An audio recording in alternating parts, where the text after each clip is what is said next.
Well, it is something we often use here in the news business, but the Freedom of Information Act can be used by any citizen to obtain government documents and hold officials accountable. So in this week's Know the Law segment with Tomas Sinas here to explain how and when you, the public, can use it. It is good information, the Freedom of Information Act, or FOIA as we call it. Yeah, that's the acronym, FOIA. And one thing to remember as a starting point is that we have a federal law on freedom of information, and then we have a state law. Sure. And in Michigan, our state law has the same name as the federal law, so it gets a little confusing. But what we're talking about today is Michigan's FOIA law, Freedom of Information Act. So the idea, as you said, of course, is to make government transparent, and hopefully by making government transparent, making government accountable.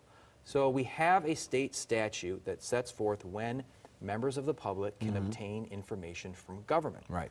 And there are certain groups of people who are excluded from this entire statutory scheme. Prisoners, for example, are one of those groups. But by and large, it's available to everyone. Okay. So how do you access the system?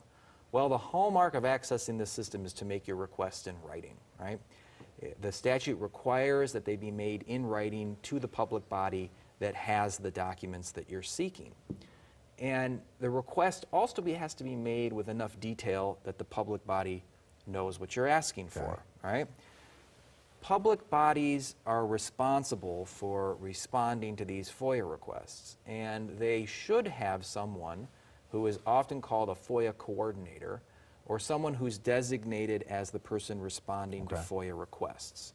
So if you're going to make a written FOIA request, you're better served to figure out who that FOIA coordinator is at the time you make your request so that you know it's getting to the right person. Gotcha.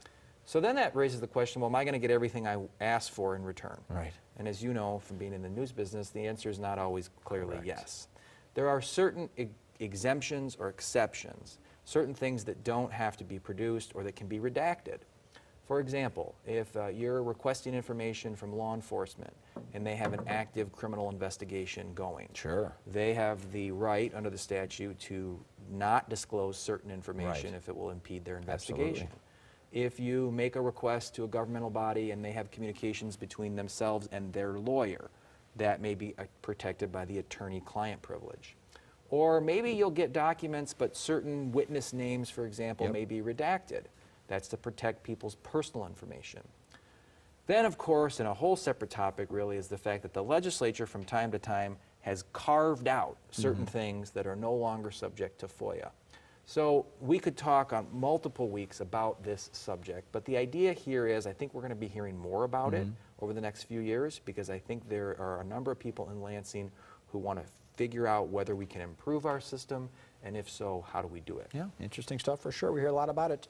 Where do people track you down, Tom? They can find us anywhere online at www.sinusdramus.com. Give us a phone call in West Michigan at 616-301-3333, or find us by email at info@sinusdramus.com. Good stuff. Thanks, Tom. Thanks, Derek.